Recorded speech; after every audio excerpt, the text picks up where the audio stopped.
Hello everyone, and welcome to Stoxies. If you've been following the market even a little, you've definitely heard about two indices that dominate the conversation, the NASDAQ 100 and the S&P 500. Today, we're going to break down the most important ETFs that track these indices and help you understand how they actually work.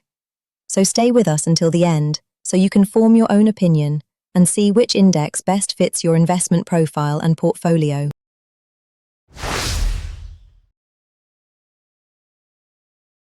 The NASDAQ 100 is where you'll find some of the largest technology companies in the world. We're talking about names like Apple, Microsoft, and Nvidia. It's an index that has delivered massive growth over the past few years, but with that growth comes higher volatility. On the other hand, the S&P 500 represents the 500 largest companies in the United States, not just technology, but also banking, healthcare, energy, and more. It's more diversified, more balanced, and for many investors, it forms the foundation of a long-term portfolio. Now, most people don't invest directly in these indices. They invest through ETFs. For the NASDAQ 100, one of the most popular ETFs is the Invesco QQQ Trust, known for its strong exposure to technology and impressive performance during bull markets.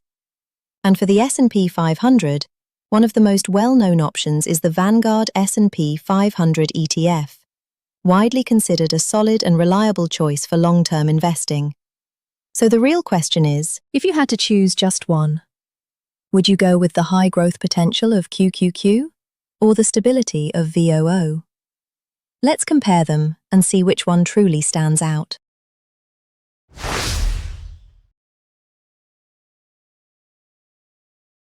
Before we jump into the comparison, let's quickly understand what ETFs actually are. ETFs, or exchange-traded funds, are investment products that function like a basket of stocks. Instead of buying individual companies one by one, a single ETF allows you to invest in many at the same time. For example, when you buy the Vanguard S&P 500 ETF, you're essentially investing in 500 of the largest companies in the United States with just one transaction. Similarly, with the Invesco QQQ Trust, you're investing in 100 of the largest, primarily technology-focused, companies listed on the NASDAQ.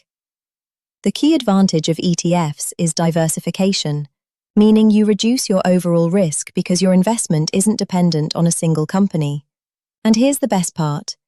ETFs are traded on the stock exchange just like regular stocks, so you can buy and sell them easily at any time during market hours. In simple terms, ETFs are one of the easiest and most efficient ways to invest in the market.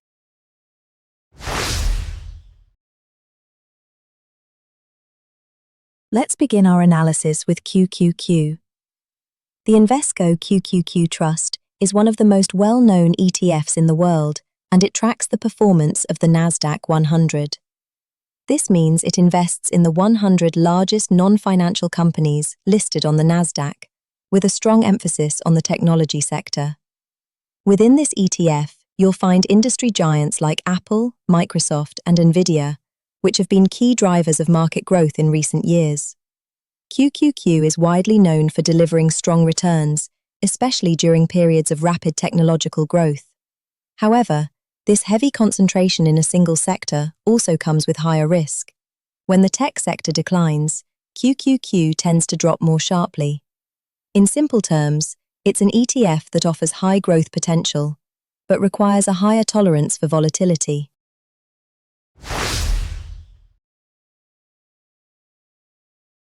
Now let's take a look at VOO.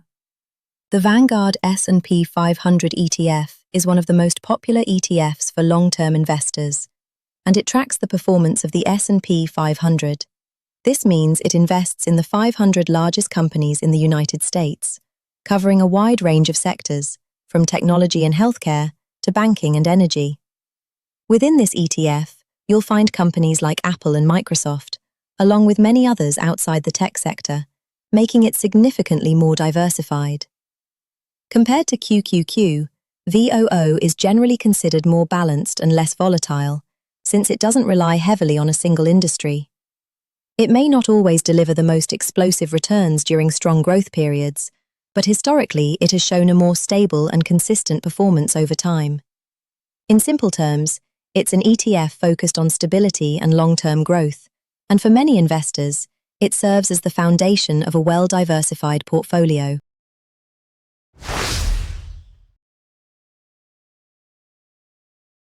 Now let's put them side by side and clearly see the differences. On one hand, we have the Invesco QQQ Trust, which tracks the NASDAQ 100. On the other hand, we have the Vanguard S&P 500 ETF, which is based on the S&P 500. QQQ clearly prioritizes growth. It has a strong concentration in technology companies, which means that during market uptrends, it can deliver higher returns.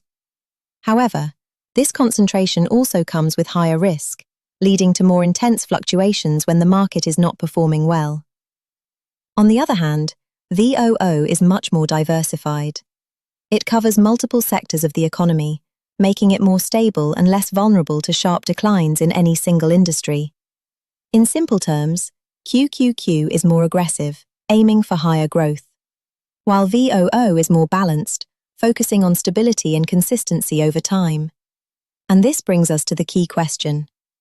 Do you prefer higher potential returns with greater risk, or a more stable path with fewer surprises?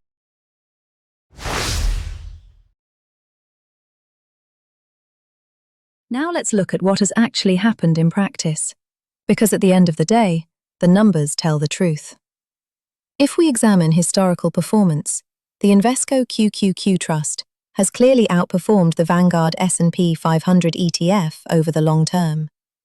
For example, over the past decade, QQQ has delivered an average annual return of around 19 to 20%, while VOO has been closer to 14 to 15%. This means that over time, the difference can become significant due to the power of compounding. However, there's an important catch. QQQ achieves these higher returns with greater volatility.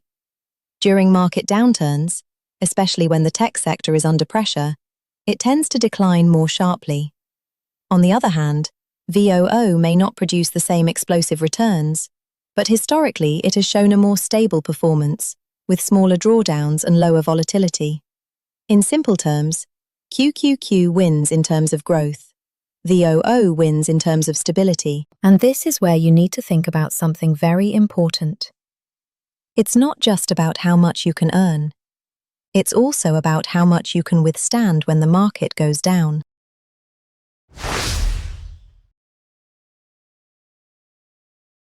So, which one should you actually choose?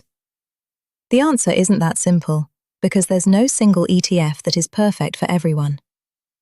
If you're aiming for higher growth and you're willing to tolerate significant market fluctuations, then the Invesco QQQ Trust might be a better fit for you. On the other hand, if you prefer a more balanced approach with greater diversification and lower risk, then the Vanguard S&P 500 ETF is likely the more stable choice.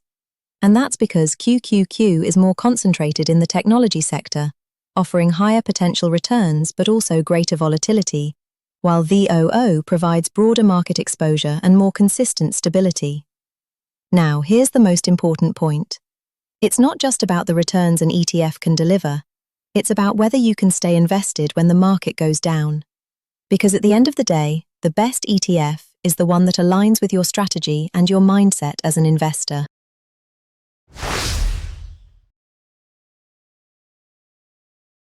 And before we wrap up, here's a small but very important tip for investors. You don't necessarily have to choose between QQQ and VOO. In fact, many investors choose to invest in both, combining their strengths. For example, you could build a portfolio with 70% in the Vanguard S&P 500 ETF and 30% in the Invesco QQQ Trust. This way, you benefit from the stability and broad diversification of the S&P 500, while also gaining exposure to the high growth potential of the NASDAQ 100. By doing this, you can reduce overall risk while still participating in sectors that have shown strong growth over time. Most importantly, the key is balance. and building a strategy that fits your personal investment profile.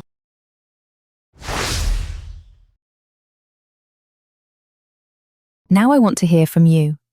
Which ETF would you choose for your portfolio? The aggressive Invesco QQQ Trust, or the more stable Vanguard S&P 500 ETF? Write your choice in the comments and tell us why, because your input could help other investors think differently. And if you want more in-depth analysis on ETFs, indices, and investment strategies, make sure to subscribe so you don't miss any future videos.